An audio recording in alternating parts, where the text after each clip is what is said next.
Welcome back to I Am Love podcast. Welcome back, Shane. Oh, thank you. Thanks for having me back. It's good to be here. How are you? I'm good. I'm good.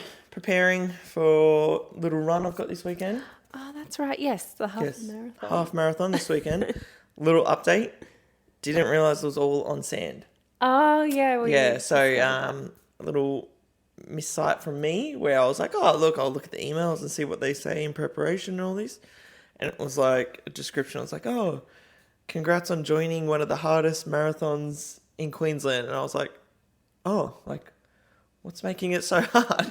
And then I read in big bold letters, it's like, it's all beach running. And I was like, oh, shit. Because I think, I knew it was on the beach, but I thought it was like on the footpath that follows the beach. Yeah. As most like marathons and stuff would do. But it's a good one to start off with, going hardest first. I guess that's a very positive outlook. So thank you for that. But yes, no, it is 100%. So I think I would rather it go, okay, it's so like the hardest one first, and then the next one will be all road running, so it'll be a bit easier than this, I'm sure. But it's going to be interesting. It'll be good to watch you. I'm excited to take the kids and everything. It'll be fun. The only thing that has gone through my head is like, you guys waiting there, like, I swear he'll be here Where soon. is he now? And then, like, you know, everyone's packing up. the lights go off. Maybe we should try to figure out if he's okay. Yeah, where is that guy? So that's the thing. But mind you, it's only a half marathon. It should take me a couple of hours, I think, most. It should be pretty good. But this is going to be your base, so it'll be That's good it. to just start off, see what it's like, and you're getting out of your comfort zone. That's what I love. Like, I love that ever since we moved from just a different state, this state that we had grown up in most of our lives, ever since we have moved. Like from Melbourne? Yeah. Oh, well, I never lived anywhere else. So, like, for me, it was massive. For you moved to Canberra and you did all this different stuff. But for me, still, it's like, I was there for a very big chunk of my life, like massive. over 10 years, like crazy. Yeah. Well, over 10 years, like on the last stint. Yeah.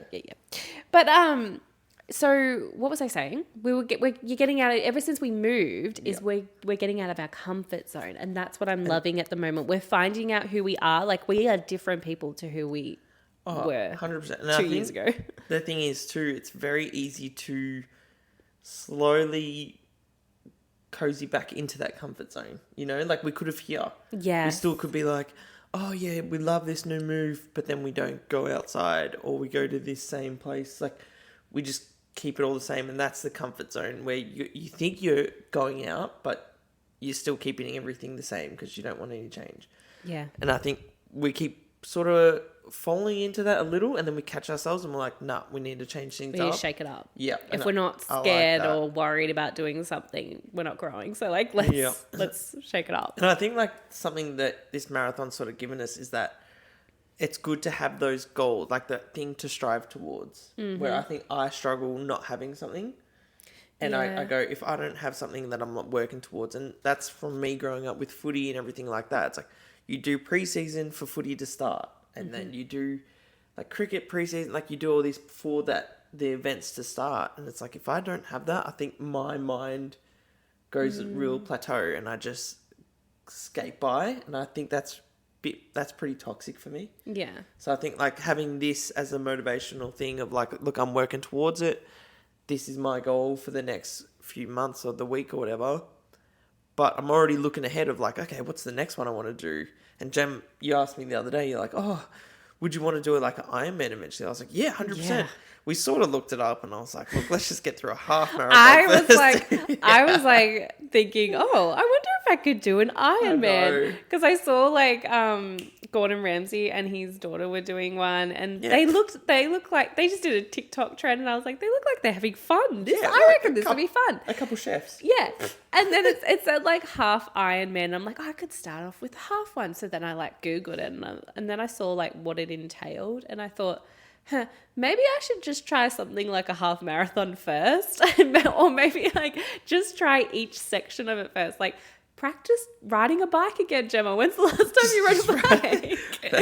That's a sort of important step. I'm not gonna lie. You know, like maybe practice swimming for a bit. You've always been kind of at the shallow end for a long time. Maybe see what it's like at the deep end again. Anyway, check in with us to see how a half Ironman goes. So I think, I was getting a little bit ahead of myself. But I love that we're doing this. I love that you're getting out of your comfort zone, and I'm really, really excited to come watch you. Why am I not doing it? Might you ask? Well, I did think about it. I did think you offered. You said, "Oh, I'll do it if you want me to," and all this. But yeah, but I also think this is something you decided for yourself, and you put it out there, and you looked it up. You signed yourself up. Like it was. And I don't know if a lot of people like who are married or like in a couple in a relationship for a long time can relate, but sometimes you can feel like when you have kids that you kind of lose yourself or you kind of lose your purpose. And you've seen me do out of the box things ever since we kind of got here. Like all of a sudden I started my own business. All of a sudden I started my podcast. I was interviewing people. So you kind of see like one side of the couple doing things and putting themselves out there. And then I think you were starting to like lose your, like what your passion was, and you were going. Yeah. Like, well, I think like, obviously you would know the same, like when you quit like a big part of your life, which is when I say quit, I mean like, I stopped playing footy and you stopped dancing. Like that was growing up. It's such a huge part of your life where it's like everything's built around that. It's like you doing this. And then when you stop that, it's like, okay, like what's next? Like, what am I doing? And it's like, I don't know. And so that's why I was like, I think I actually want this to be your thing for the, like, obviously I reckon I will do one with you to push myself, because I would also like to just, because it scares the heck out of me. But I don't think we could do it together, because I wouldn't want to hold you back. I want you to be able to run. I think we could, if once I've done like a few. Yeah. And I'm like, okay, well, like I'm not too phased on this one. This is just one that we want to do together. But I really think this is your thing, and this is like your time to shine, and I really just want to be there to support you in this. And, you know, I think that's what couples do. That's what couples do. That's what couples do. That's what we do. So, yeah, I'm excited. No, it'll be good. It'll be good. I sort of hate the fact of like people watching. Like you guys will be alright. Well, we won't be watching the whole time. Like obviously not. If you're running with me, I'm gonna feel like crap. I'm like, oh. The kids are like running again, like with you. Like, come on, Dad. 100%, I'll trip them up. I would 100%. But do you think it's quite like, because it's interesting how you said that you gave up footy. Yep. I think it's actually a really common thing. There'd be so many people out there that are kind of hit this point in their 30s, especially if you have kids young. Like when we had kids, early 20s. Like I was 23, I think. You were 24, or I was 24. No, I was definitely young. Like I was 23, I reckon. 23. I think I was 24. And so I had stopped dancing prior. So that we could kind of like, I wanted to hurry up, settle down, get a house, do all the things that kind of society tells you, you know, that's what means you're successful. So I was kind of doing all of that stuff, and we got married, and we did everything very quickly, and I don't regret any of it. I always believe like everything happens for a reason. I really did. It all felt right at the time, like getting married, building a house. Like it all was so exciting, and it felt so right. So I was happy to give up the dancing. I had already done contracts and everything. And like you were still playing footy when we had summer, when we had our first daughter, our only daughter. And then you gave me that look at that. I was like, what? No, do you want another daughter? I was like, is there something that you need to tell me? No. Obviously. No, because I said first daughter, and then I went, oh, people are going to think first daughter. Where's their second daughter? No, I don't have a second daughter. She lives in the attic. So you were still playing footy. Yep. And it was COVID. Then once COVID hit, Oh boy, wasn't that fun? we were in lockdown and you were kind of like, oh, what's the point anymore of going back to footy? Like, because it was just like you got to a chance to spend your time with us. Yeah. Spend your weekends with us. And I think a lot of people go through similar things where they sacrifice this part of themselves that they kind of latched onto as their identity. And then at the start it feels okay because it's all new, this new identity of being a parent, and your whole life is literally just like spent on these children and you're not really thinking of yourself, and especially when they're so young.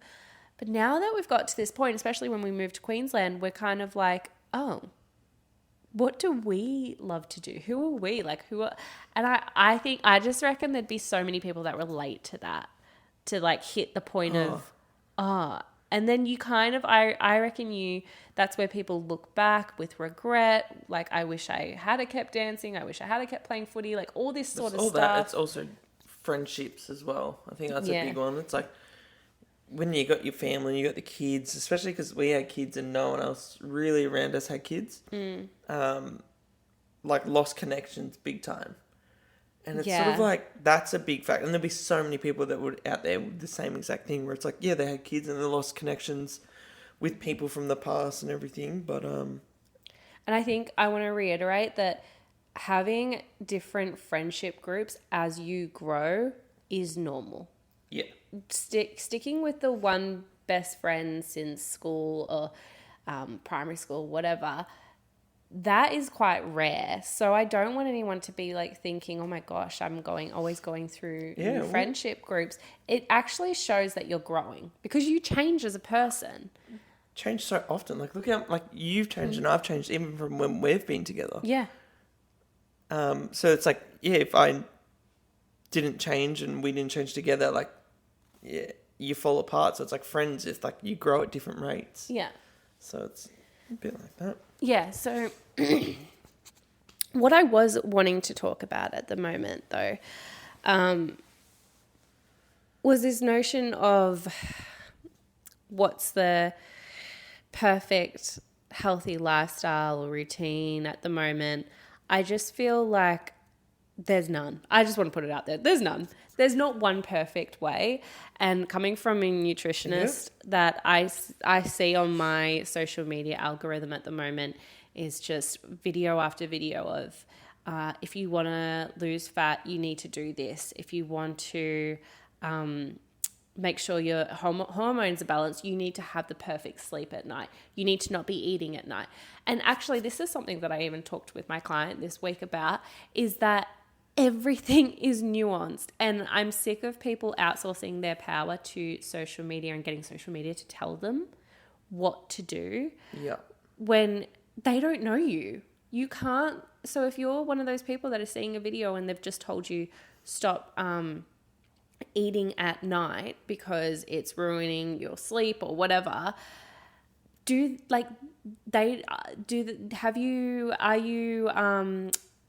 malnourished in one of the micronutrients or macronutrients? So like, are you not getting enough iron in your day? Are you not getting enough minerals in your day? And then all of a sudden you realize towards the end of the day, well, I actually think you should probably replenish your body before you go to bed rather than sleep on it and feel really depleted, waking up with headaches and all this stuff. So that's a very nuanced thing. And I bring up that topic because that was like something that I've gone through with one of my clients before. So it just gave me the idea of that this is what I want to share with people. No, 100%. To not just agree. grab a video straight away and go, oh, like... Well, if you're even going to simplify it, like you yourself, you're not going to eat the same stuff and you're not going to follow the same dietary plan that The Rock is. Yeah. You know, Dwayne The Rock Johnson, massive guy. He's obviously eating so much more. He's burning so much more. It's like, so you can't just be like, it's just this one way. If you do this, it's perfect. We all know if you exercise more, yes, you're going to be a bit healthier and all this, but the perfect way for you is different to the perfect way to the person next to you. Yeah. And it brings me back to being a parent too. I feel like there is a lot of fear with not getting enough sleep. And I do, and it's true, sleep does affect your, we all know, sleep affects your mentality, right? Like how crap do you feel the next day when you haven't got enough sleep? So sleep does affect you, but there are ways, it doesn't mean it's going to be forever. And there are ways to cope with it. There are things you can do with eating. There are things you can just do with your breath. There are things that you can think of. There are, like we were talking about, journaling can even help. There are so many things that you can do. But I actually think the biggest thing is just not beating yourself up for it. Like just taking a breather. Because if you're a parent and you're getting up throughout the night because your kids are crying, even like sometimes our dog wakes us up, not just our kids. Like seriously, we'll have one night where the kids are amazing. Amazing. It's just like, sweet. Marlo just barks the house down. Yeah. But it's also, you were saying this, I think it was this morning, you were saying how they say, oh, you got to meditate for half an hour or whatever it is, an hour, do this and you'll feel amazing. And you're like, but as a parent, like you don't have that half an hour. No. Like you may only have that 15 minutes by yourself where it's like, I can go, oh, Jem, don't worry, I'll look after the kids for a bit.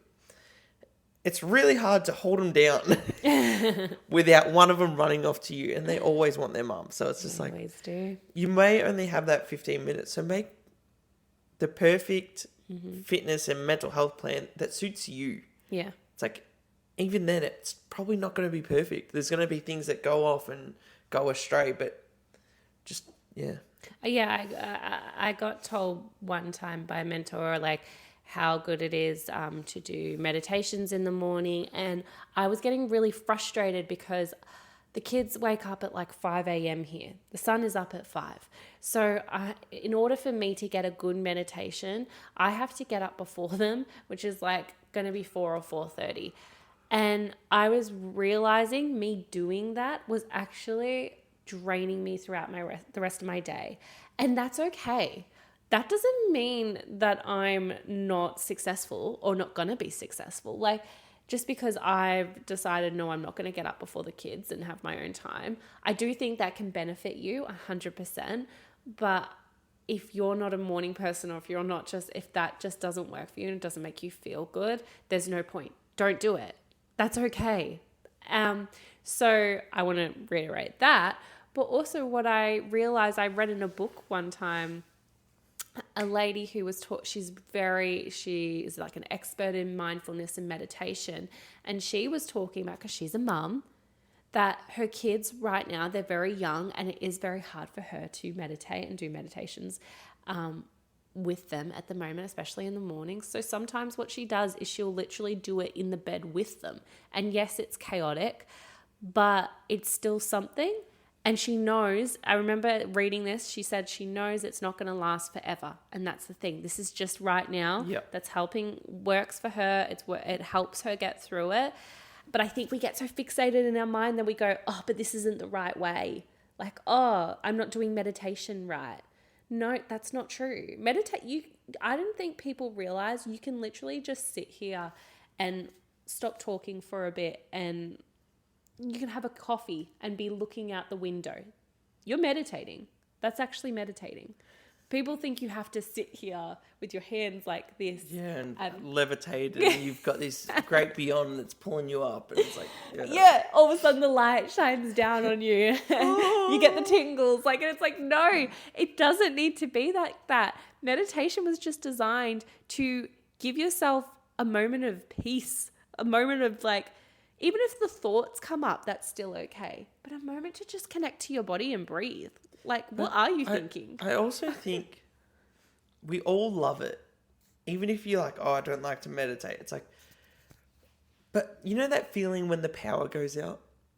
Yeah. The power goes out, you don't have any technology and all this, and you got to light a candle, and then you're like, oh, this is cool. We have to sit here, and then you just talk, and you're like, how good did that feel? And then the power comes back, you're like, oh, like you're a little bit bummed. You're like, oh, like sort of sucks that it's back so soon.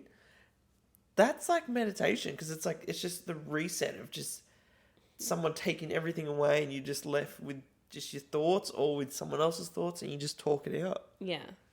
It made me think like, I I saw a post come up today, and it was talking about, it was on the news, of course, saying how something ridiculous about walking. Like, if you walk little bits throughout your day, you are healthier, or you'll lose more fat or something like that, than if you just walk in one section of your day, like so at the end. And you do, and both were counting, I think they equal up to 8,000 steps or something like that. And I was just like, oh, that's... But then I saw someone call them out on it, and they were saying, this is not true.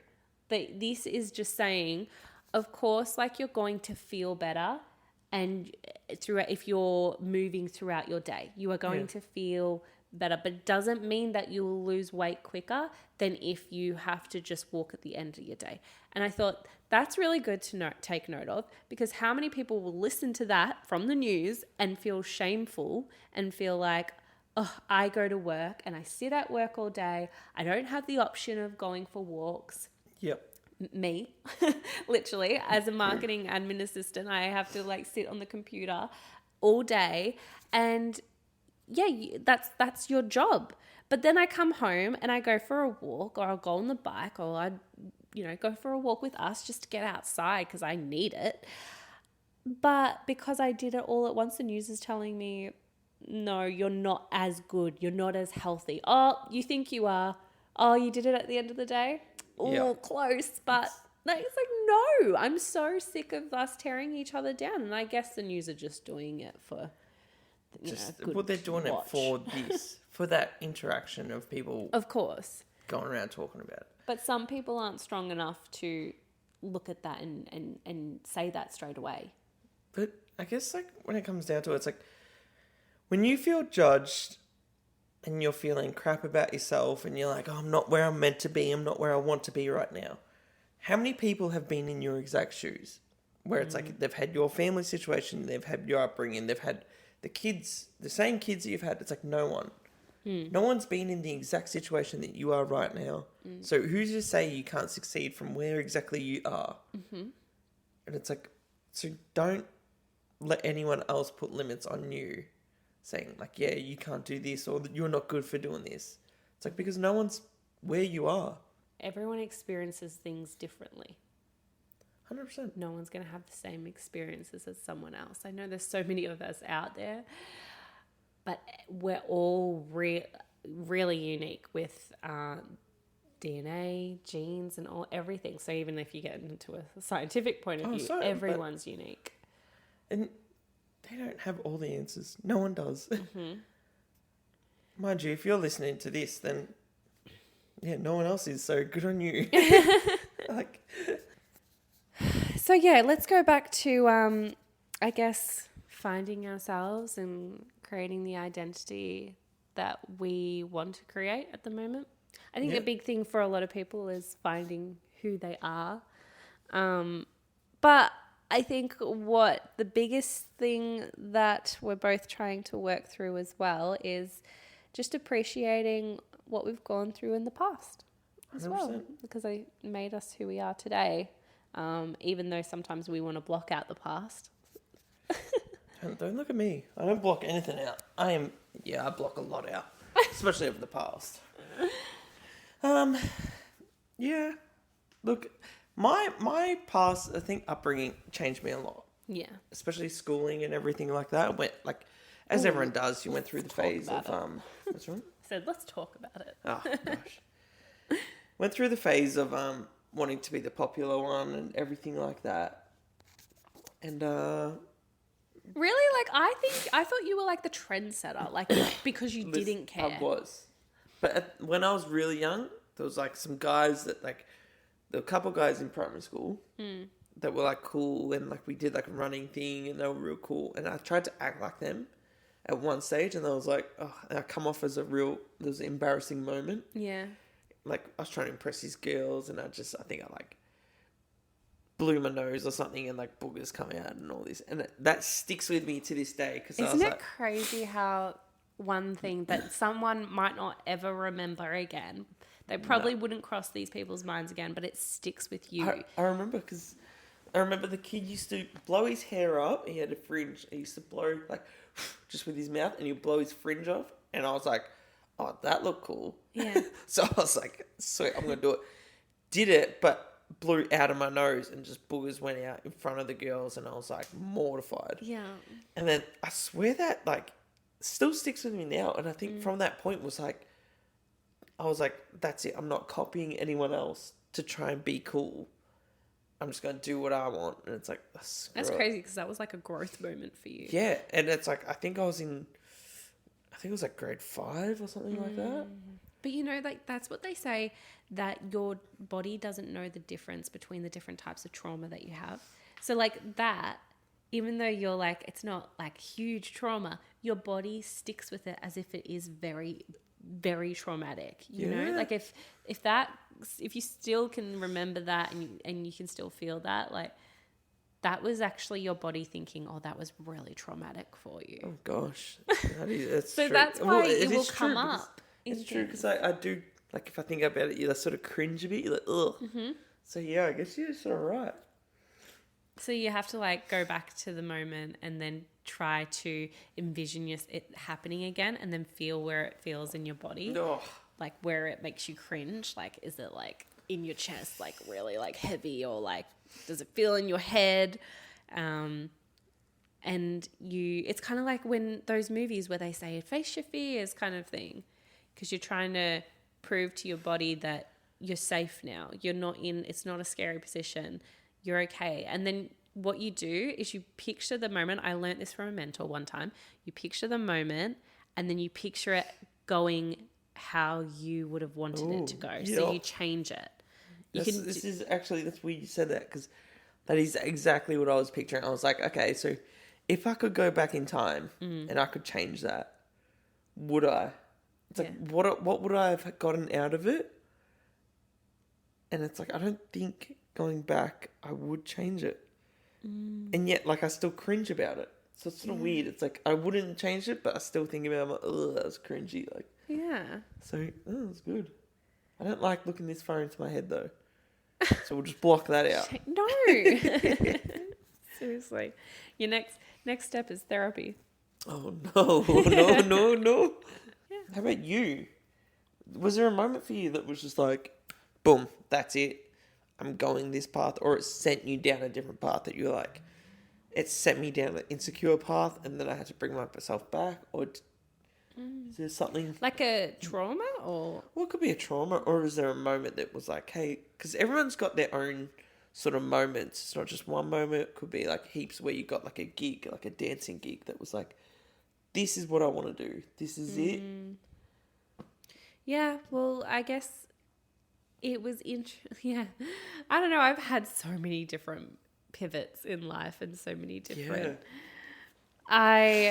For my whole childhood, I thought 100% I'm going to be in the entertainment industry. I just was like 100%, like anyone that you had spoken to my parents, anyone, they all knew, oh yeah, she's either going to be a dancer or she's going to be an actress. Which, let me just cut you off. You did succeed at dancing. Yeah. I just don't want you to be like, oh, I didn't succeed at it, but go on. Thank you. Thanks. I love the support. No, you went overseas. Yeah, go on. So yeah, I went to full-time dancing straight out of high school. But it's interesting because when I was in high school and we lived here, because we lived in Melbourne at the time, I thought I'd probably go into teaching and do acting on the side, because I was already in an agency here, and I was like, yeah, I'm probably going to become a primary school teacher, because in high school you have to kind of look for something. And obviously, like at my high school anyway, dancing wasn't a career. But then we moved as a family to Canberra. So I finished out my high schooling in Canberra for 2 years. And then it wasn't till I was thinking, I don't want a job in Canberra.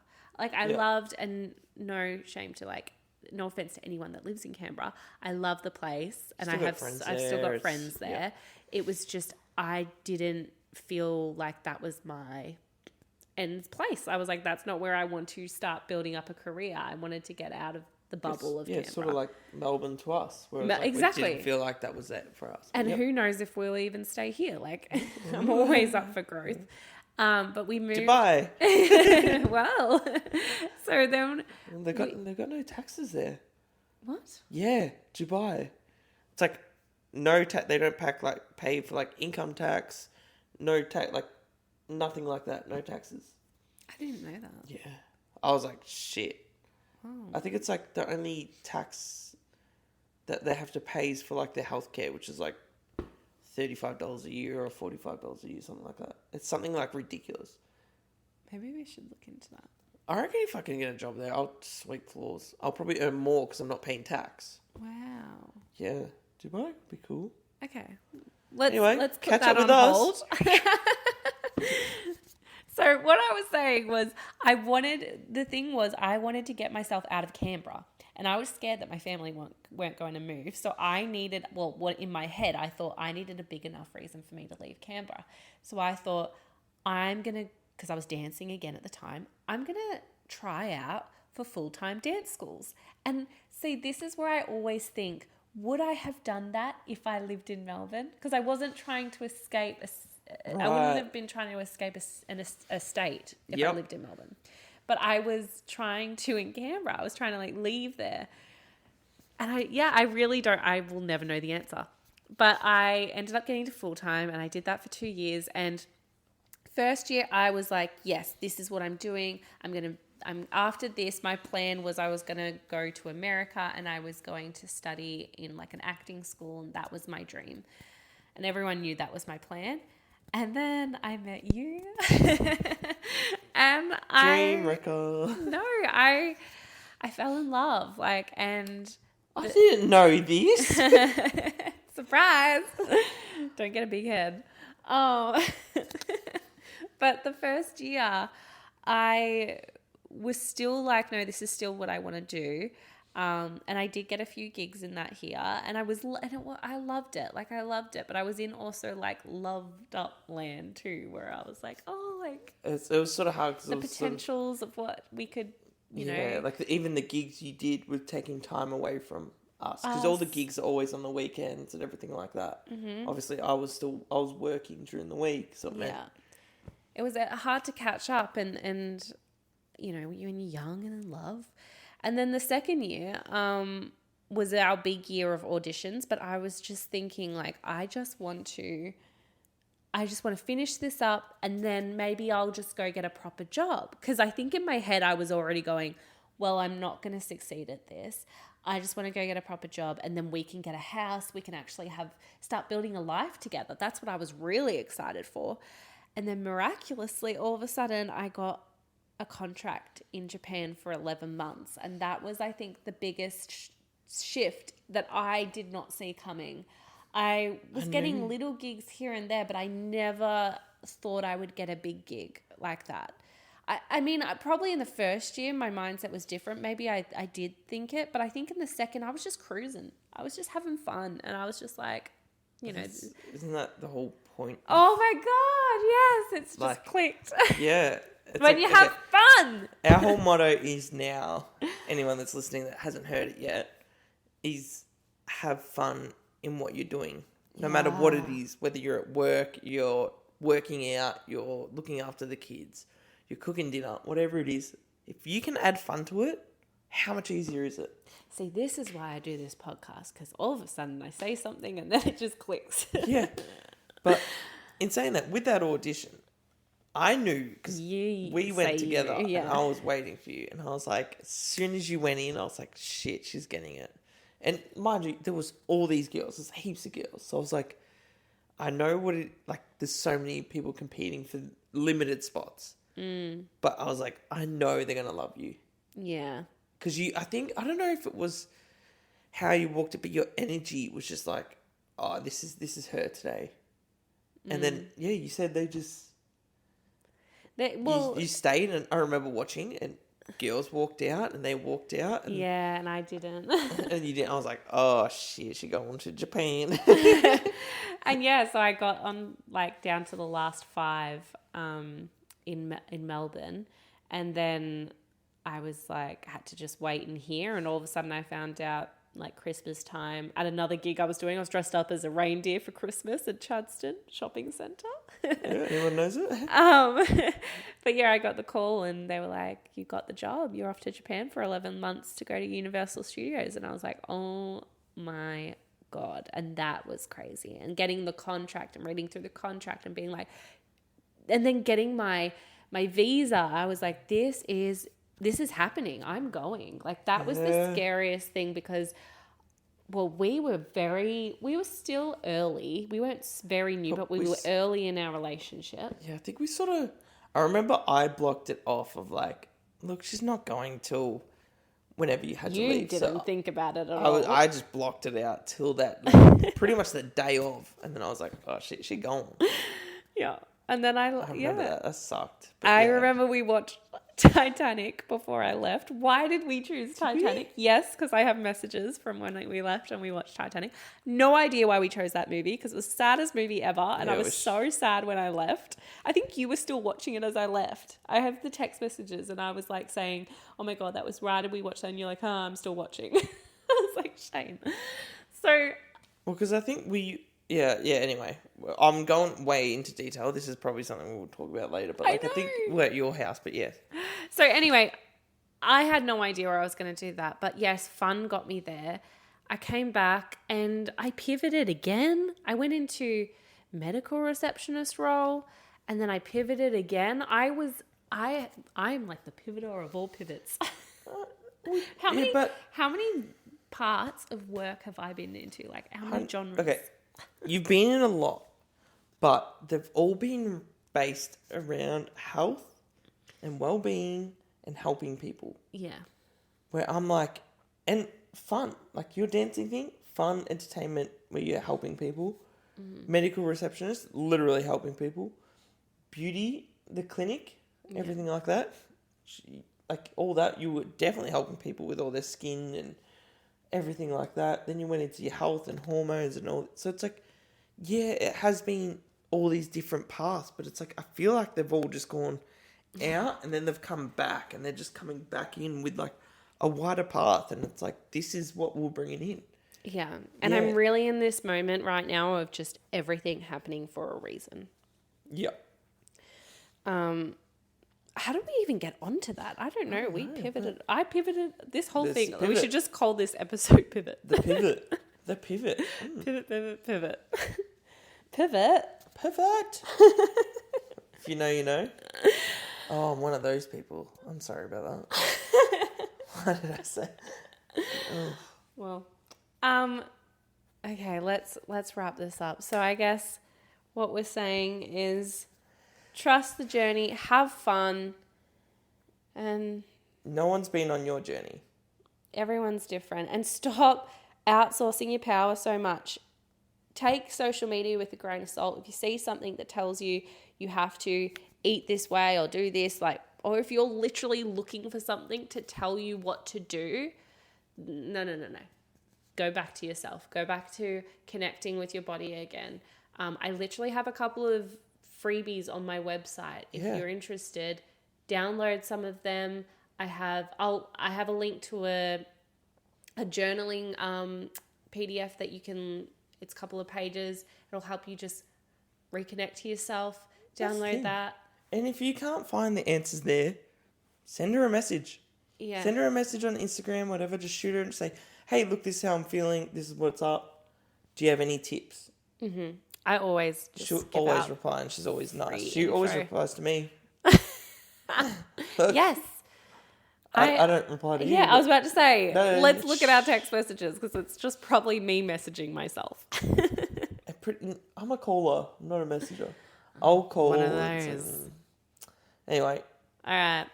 Thanks for chatting, guys. We will see you and talk to you in the next episode. See you because, yes, we are now on YouTube. We have our first episode up.